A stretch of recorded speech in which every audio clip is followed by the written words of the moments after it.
네, 김희정입니다. 인사청문회는 주장에 의해서 이루어지면 안 되고 공이 후보자도 마찬가지고 저희를 질의하는 저희도 마찬가지고 공식적인 근거에 의해서 청문이 정정당당하게 이루어져야 된다고 생각합니다. 그런데 바로 우리들이 모여서 의결한 자료 중에 상당수가 도착하지 않았고 25%만 도착을 했습니다만 도착했다고 카운팅되는 4분의 1 자료도 사실이 아닌 자료가 오거나 또는 불성실한 자료가 왔기 때문에 이 부분에 대해서 추가 자료 요청을 합니다. 예를 들어서 사실이 아닌 부분을 말씀드리겠습니다. 후보자는 엄연히 불법 적치 자금 관련돼서 전과가 있습니다. 그런데 후보자는 후원회를 통하지 않는 등 정치자금법에서 정하지 아니한 방법으로 정치자금을 기부받은 사실이 있는지 물었더니 이렇게 없습니다라고 답이 왔습니다. 판결이 났고 그러면 추징금을 왜 냈고 그리고 왜 실형을 살았습니까? 이렇게 본인의 전과에 대해서도 부인하는 답이 왔습니다. 그리고 다음으로 재산관계에 대해서 실제로 부동산 관련돼서 여러 개 확인을 할 게 있어서 본인이 살았거나 하는 그런 계약 조건에 대해서 시범 아파트 임대차 계약 조건이 어땠냐, 그 다음에 상가 계약은 파기한 것이냐 재임대를 준 거냐, 본인이 다 본인 재산으로 한 겁니다. 그런데 계약 기간 만료로 자료가 존재하지 않습니다. 배우자 상가 계약건에 대해 자세한 사항은 알지 못합니다. 이렇게 불성실하게 답을 오고 이것도 답을 한 걸로 카운팅을 하고 있습니다. 또 본인 제공 동의가 없기 때문에 일어나는 일에 대해서 말씀드리겠습니다. 역시 언론 등을 통해서 모친의 한강빌라 전세 관련돼서 2중, 3중 계약이 있었는지 제대로 실제로 돈이 흘러갔는지에 대한 거를 확인하기 위해서 역시 거래 내역이나 증빙할 수 있는 걸 달라고 했습니다. 그랬더니 역시 어떻게 답이 왔냐면 통장 거래 내역은 금융실명법에 따라 제출하기 어렵습니다. 이런 식으로 답이 와서 어떤 자료도 소명하지 않고 그냥 없습니다, 할 수 없습니다로 답이 오고 있습니다. 자, 재산 관련돼서 이 정도 말씀드렸습니다. 그러면 본인이 실제 홍보물이나 경력에 내가 외국에서 이런 학교를 다녔고 이런 그 학위가 있다라고 얘기한 부분에 대해서도 역시 요청을 했습니다. 먼저 중국 칭화대학교 법학 석사 지원 및 졸업 요건에 대해서 물었는데 역시 이것도 어떻게 답이 왔냐면 칭화대 법학 석사 지원 및 졸업 요건은 소관 부처인 교육부와 협의하여 확인 중에 있습니다. 교육부가 이 학교를 대신 다녔습니까?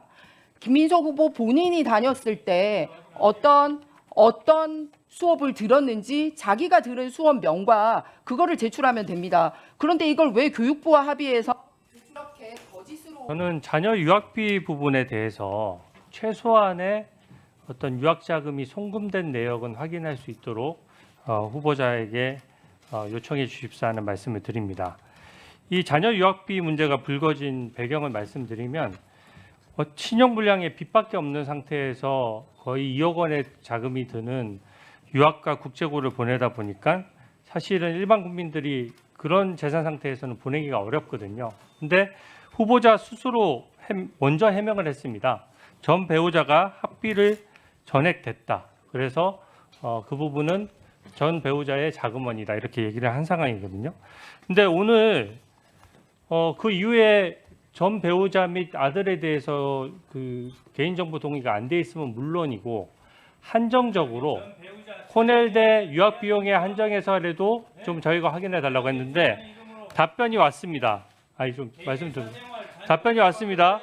코넬대 유학자금 관련 자료 요구를 했더니 장남에게 송금된 외국한 신고 내역이 없다라고 왔어요. 없다고 왔습니다. 장남에게 송금된 외환국 신고 내역이 없다는데 그러면 장남은 어디서부터 돈을 받아서 코넬대 학비를 지급한 것입니까?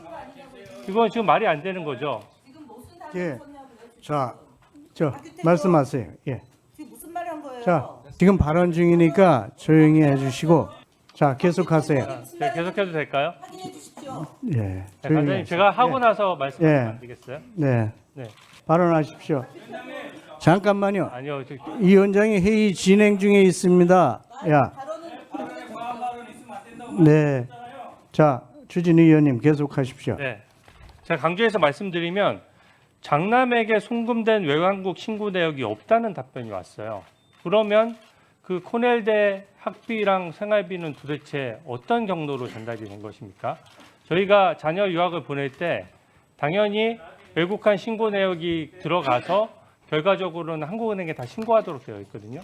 근데 신고 내역이 없다는 답변이 왔고, 이게 지금 그 이혼한 전 배우자와의 사이에 양육비를 일종의 부담하는 형태인데, 이게 보통 통상적으로는 부부가 반반씩 내는 게 일반적입니다. 전액이 다 나갔다라고 하는데 자금원은 실제 전혀 확인이 안 되는 상황이거든요.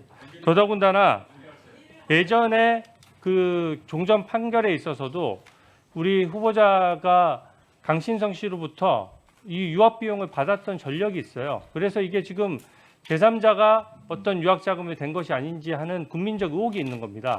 그래서 그 국민적 의혹이 해소되는 최소한의 어떤 자료 제출을 요구하고요. 이 숫자는 프라이버시랑 전혀 상관이 없습니다. 이게 프라이버시는 무슨 상관이 있습니까? 계좌번호 이런 거 다 필요 없고요. 누가 얼마를 송금해서 유학했는지 밝혀주시기 바랍니다. 그게 왜 인권 침해입니까? 자, 발언 마쳤습니까? 위원장님, 조금 네, PT 의원의 발언에 대해서 네, 네, 정식 발언은 아닌데, 네, 다 들었습니다. 다 들었습니다. 자,